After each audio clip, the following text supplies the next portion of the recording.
Et si les fact-checkers avaient montré leur vrai visage suite à l'attentat de Moscou, c'est tout le sujet de cette nouvelle vidéo. Taisez-vous. En Mais cet homme est 2018, ahurissant. porte-parole du gouvernement. Ce que vous venez de faire, c'est super. Chers amis, très heureux de vous retrouver pour une nouvelle vidéo sur Juste Milieu, vidéo suite à un événement récent, événement dramatique s'il en est. On va revenir sur plusieurs points et on va s'intéresser sur le rapport entre fact-checking et complotisme. Comme dans un joli magasin de costumes, on ne sait plus vraiment qui est qui, les fact-checkers qui devaient nous éclairer vers la vérité ont, semble-t-il, adopté des méthodes qui ne sont pas les meilleures méthodes. La preuve, ils se battent contre elles en général. Sombre histoire.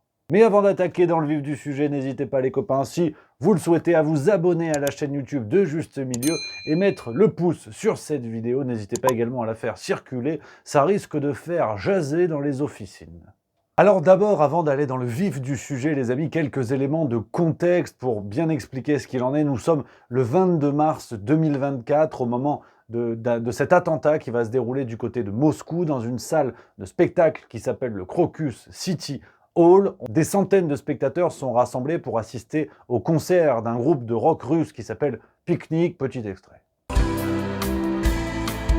Ты уже не ребенок розовый, ты прошел Джамалунгму, не пало тебе это. Très vite, 4 terroristes vont faire irruption et tirer à l'arme automatique. Le bilan est terrible, on parle aujourd'hui de plus de 140 morts et près de 360 blessés. Le premier bilan fourni par les services de renseignement russes fait état de 40 morts et d'une centaine de blessés. Un massacre à Moscou dans une salle de concert devant laquelle vous vous trouvez, Paul Gogo, pour BFM TV. Oui, effectivement, beaucoup de véhicules de secours, des centaines, les ambulances font des allers-retours, les hôpitaux de Moscou ont tous été mis en alerte. Tout ça se déroule dans le contexte que l'on connaît, du conflit entre la Russie et l'Ukraine depuis plus de 2 ans maintenant, mais bien évidemment que cet attentat va avoir une résonance toute particulière en France, alors que cela nous rappelle évidemment les attentats du Bataclan, et on va avoir quand même une réaction internationale de gouvernants de pays du monde entier qui vont soutenir la Russie dans cet événement plus que compliqué. Mais au-delà des réactions, on va dire, normales, de soutien et d'empathie, des réactions internationales, comme on l'a dit à travers tous les continents, très vite, des versions vont s'imposer. On va avoir, et dans le contexte géopolitique que l'on connaît, des positions cohérentes, on va dire, en fonction des différents belligérants. La Russie va dénoncer l'Ukraine, les États-Unis vont faire le pas de côté et se protéger en disant qu'ils ont averti la Russie quelques semaines avant l'attentat. Bref, tout le monde est dans sa position, la pièce de théâtre peut commencer. Et nos médias, en tout cas en France, nos médias vont voir se relayer des théories complètement folles, voire complotistes. Pire, ces mêmes médias vont être à l'origine de certaines de ces théories, et tout cela dans un silence assourdissant de la part de notre Vatican de la vérité, j'ai nommé nos organes de vérification de l'info, nos saints fact-checkers qui pour le coup vont se transformer en membres de la famille Bélier. Ouais, c'est marrant. Enfin, pas exactement. Vous allez voir, c'est tout le sujet de la vidéo, on va regarder tout ça. Est-ce que, autour de cet attentat de Moscou au Crocus City Hall, nos fact-checkers ont montré leur vrai visage?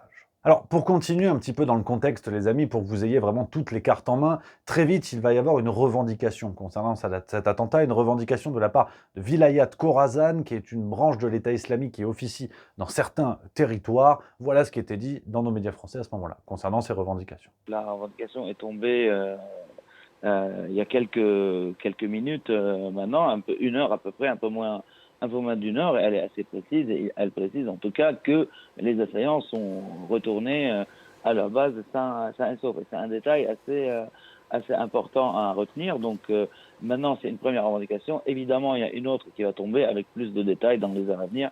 C'est comme ça que ça fonctionne dans la machine, on va dire, de revendication de l'État islamique. La Russie va aller extrêmement vite pour attraper les terroristes ou supposés terroristes. 2 jours seulement après l'attentat, 11 personnes vont être arrêtées, dont les 4 terroristes présumés qui tentaient alors de prendre la fuite du côté de la région de Briansk, d'après certaines informations. Le Kremlin a annoncé l'arrestation d'une dizaine de suspects. L'attentat a été revendiqué par l'EIK, la branche afghane de l'État islamique, l'une des plus actives de l'organisation. Et comme je vous l'ai dit, en fait, presque dans les heures qui ont suivi l'attentat, on va avoir droit dans les médias français à de l'huile essentielle de ce qu'on pourrait normalement appeler du complotisme. Mais Là, vous allez voir, ça passe. Avant de regarder toutes les séquences qui démontrent le bordel généralisé, les mensonges qui ont pu naître dans nos médias, il faut quand même rappeler que les revendications ont été nombreuses, les accusations ont été nombreuses, on était vraiment dans un contexte plus que compliqué. Je vous l'ai dit, la Russie accusait l'Ukraine, les États-Unis ont voulu prendre la distance alors que des soupçons se tournaient vers eux, comme après l'explosion de Nord Stream 2, où on soupçonnait les services secrets américains, bref. Oui, et on a appris ce samedi dans la presse américaine que les renseignements américains avaient en effet collecté un certain nombre d'informations selon lesquelles la branche afghane de l'État islamique était en train de préparer une attaque à Moscou. Et c'est le bordel et c'est tout le problème de ces situations-là, c'est qu'on est dans une situation d'attentat où les émotions sont vives, où les désirs de vengeance se font très vite sentir, mais c'est tout le problème de ce genre de situation, c'est exactement le genre de moment où il est impossible de tirer des conclusions, d'accuser les uns ou les autres et surtout les autres. Parce que dans nos médias français, ça va être un régal, ça va être un festival de n'importe quoi. Très vite, les premières théories du complot vont fleurir. Première séquence sur LCI, le soir même, quelques heures après l'attentat seulement, le député européen Renew Bernard Guetta va évoquer une provocation.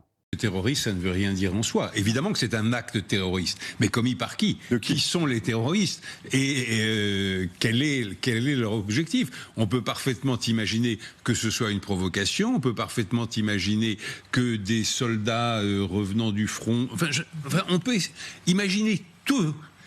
La seule chose, encore une fois, certaine, c'est les conséquences, je le crains, c'est les conséquences politiques qu'en tirera Vladimir Poutine. Voilà, alors en toute tranquillité, d'ailleurs sourire aux lèvres, on pourra, si on s'attache un petit peu à l'attitude et aux expressions dégagées par le visage de Bernard Guetta, on pourra s'interroger sur cette espèce de demi-sourire qui se dessine sur ses lèvres. On continue sur BFM TV le 23 mars, où le journaliste Andrei Vaitovitch va questionner la notion de version officielle. Et ensuite, il y avait aussi 2002, l'attentat dans le théâtre Dubrovka à Moscou, avec le concert Nord-Ost. Des terroristes tchétchènes. Selon la version officielle, bien évidemment. Ah, c'est vrai que, petite parenthèse dans cette émission, moi quand j'ai vu ça, je me suis dit, attends, c'est complotiste, là, ce monsieur-là, il doit être minimum d'extrême droite. Peut-être même mange-t-il des steaks de bœuf. Voilà, je me suis dit, c'est la lie de l'humanité du journalisme. Non, parce qu'il va encore plus loin, le bougre. Ce monsieur, Andrei Vaitovitch, je sais pas comment on dit, il va continuer, il va vraiment parsemer son discours de plusieurs pépites, notamment concernant une intervention tardive des forces spéciales. Rien que le fait que les forces spéciales interviennent 1 heure après l'arrivée des terroristes sur place pose des questions, parce qu'on est quand même à moins de 2 km d'un quartier qu'on peut qualifier de gouvernemental. Alors rappelons, on parlait tout à l'heure du parallèle entre l'attentat du Crocus City Hall et les attentats du Bataclan en France.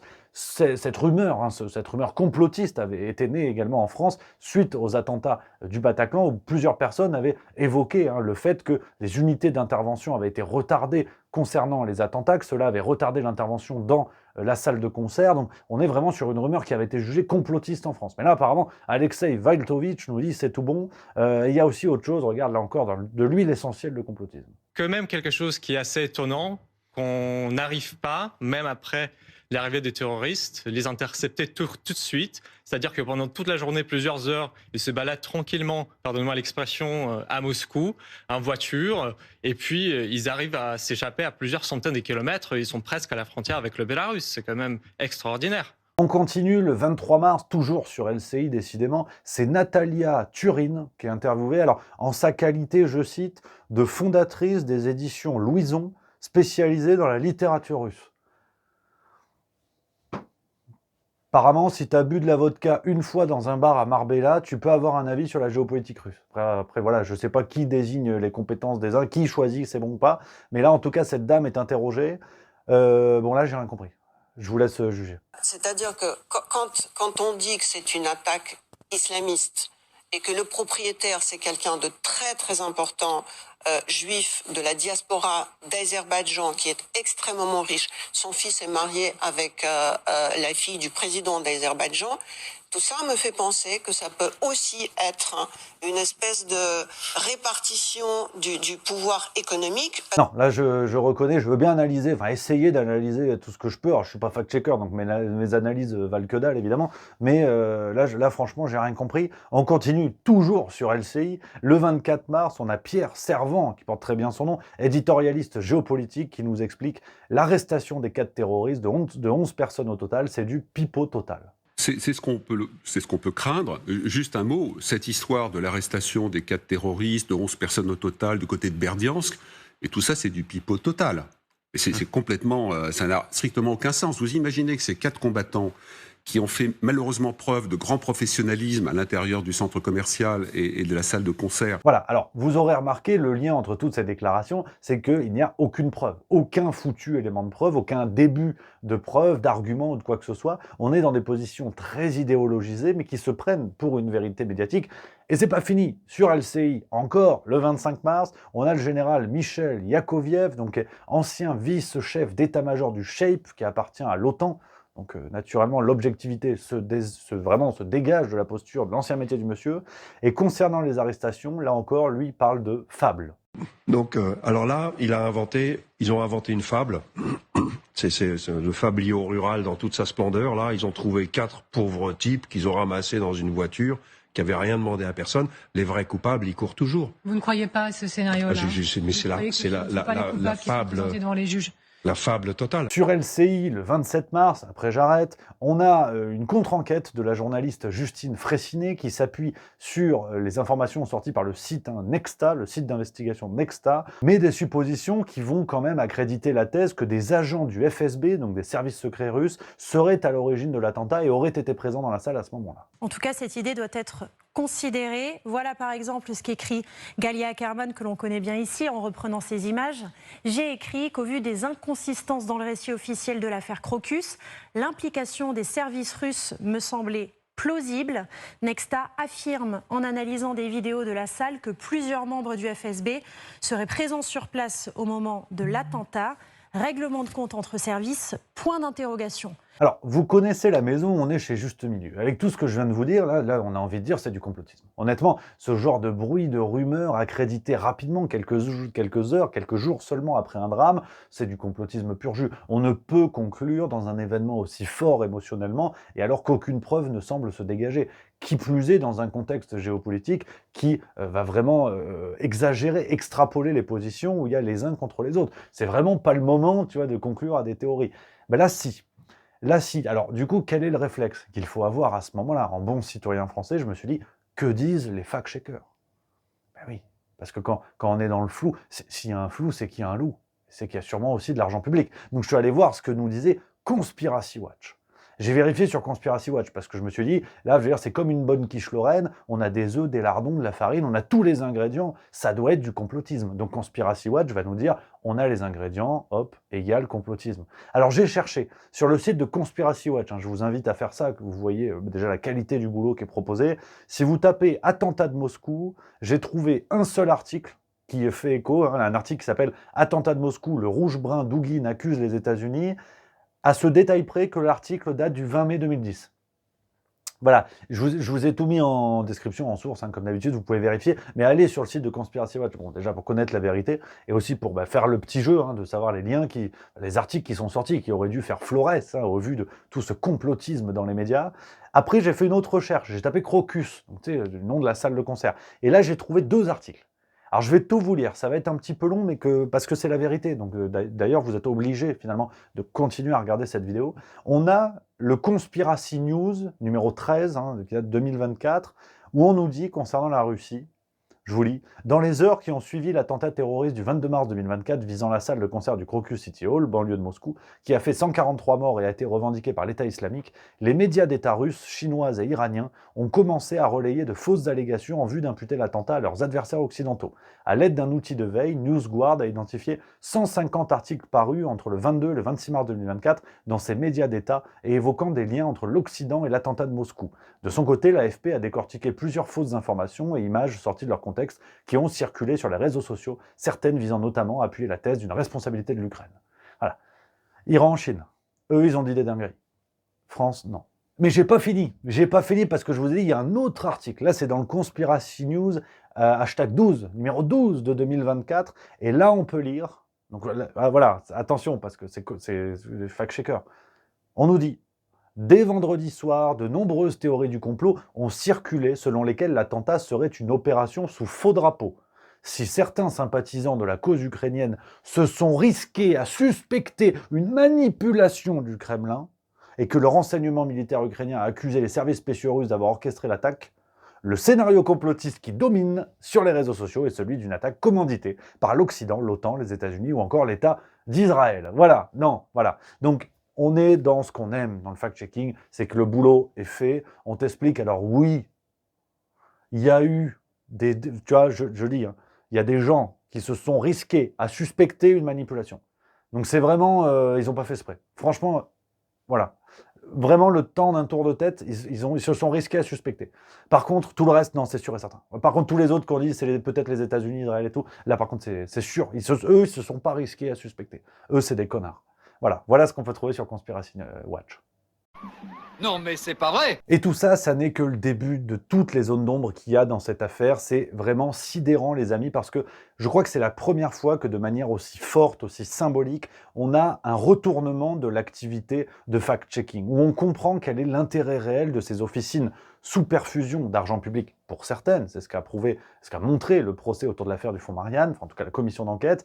Et justement, les amis, je suis particulièrement fier de faire cette vidéo, les amis, parce que au moment où je vous parle, hein, dans 3 jours, je vais fêter mon anniversaire. Voilà, vous allez vous dire, qu'est-ce que ça a à voir avec la choucroute? Je vais vous expliquer. Le 28 avril, c'est mon anniversaire, les amis, je vais fêter mes 30 ans. Ça y est, on y est sur 30 bougies, c'est le début des érections molles. Hein. Là, je vous le dis, c'est le début de la fin, mais on continue à avancer avec la banane. Et pour l'occasion, hasard du calendrier, nous allons sortir le 30e numéro de Juste Mensuel. Le hasard fait bien les choses, numéro de mai 2024, et je suis particulièrement fier parce que Juste Mensuel est la première pierre que nous avons posée autour de Juste Milieu. Il y a la chaîne YouTube que vous connaissez, mais aujourd'hui, Juste Milieu, ce sont 2 revues, Juste Mensuel, Le Banquet, un programme vidéo qui s'appelle La Boîte Noire, la tournée de spectacle qui arrive, tout ce que vous voyez sur les réseaux sociaux. C'est une aventure complètement folle dont je suis particulièrement fier, et ça n'est que le début, de tout ça. Et pour l'occasion, on voulait vous faire une petite surprise parce que Marie de l'équipe Juste Milieu a réalisé une enquête complètement folle autour de l'attentat justement de Moscou.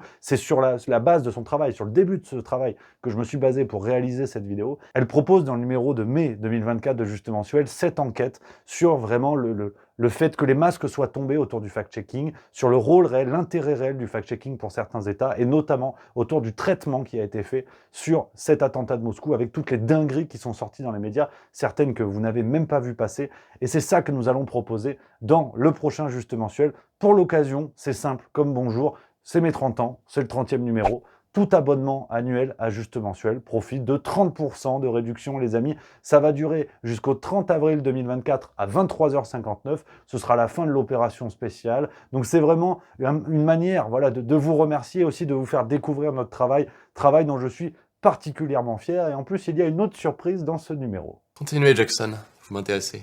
Emmanuel Macron est-il fasciste? C'est un travail d'écriture dans lequel je me suis lancé, les amis, en partant d'une idée toute simple, hein, les fameux 12 points d'Umberto Eco pour reconnaître le fascisme. C'est une conférence qu'il avait donnée il y a quelques années, conférence qui est devenue un court livre, souvent utilisé par nos médias pour nous expliquer pourquoi Trump et Poutine sont des fascistes en vertu de la grille de lecture d'Umberto Eco. Et j'ai essayé de m'amuser à l'appliquer à Emmanuel Macron, par rapport à ses actes passés et présents, à ses idées, à son rapport à l'État, à son rapport à l'économie, à son rapport aux citoyens.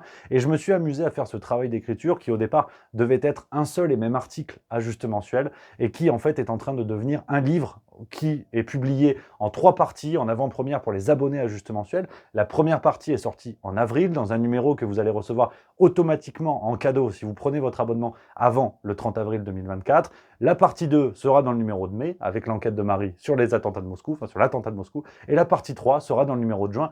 Et à l'issue de cette parution, nous en ferons un livre qui sera disponible pour les vacances. Emmanuel Macron est-il fasciste? Travail d'enquête, travail d'écriture de votre serviteur pangolin ascendant chien truffier. Je peux vous dire que ça va gratter. Donc voilà les amis, je finis cette vidéo de cette manière-là avec un grand sourire. Comme je vous l'ai dit, cet événement spécial, cette actualité un peu zinzin, l'anniversaire, le 30e numéro et cette promotion, cette offre que nous vous proposons pour l'occasion et pour vous inviter à découvrir notre boulot parce qu'il y a les vidéos que vous voyez sur Juste Milieu, mais c'est que finalement la partie émergée de l'iceberg, il y a tout le travail qu'on fait derrière, un travail d'enquête sérieux, appliqué, avec toute l'équipe Juste Milieu, votre serviteur et d'autres. Hein, je pense à Loïc Besnier, notre spécialiste cinéma qui tous les mois propose dans Juste Mensuel des analyses avec les grands films en fonction des grands thèmes, le transhumanisme, l'agriculture, la politique, enfin bref, c'est le travail de Juste Milieu qui va au-delà de tout ce que vous voyez et tout ça fonctionne grâce à vous et votre soutien. Donc si vous voulez profiter de tout ça les amis, découvrir la suite de l'enquête, découvrir le début de ce bouquin Emmanuel Macron est-il fasciste et ainsi de suite. Vous n'avez plus qu'à cliquer, lien en description pour en profiter les amis. Merci d'avance à vous, on va se retrouver très bientôt et en attendant n'oubliez pas, prenez soin de vous.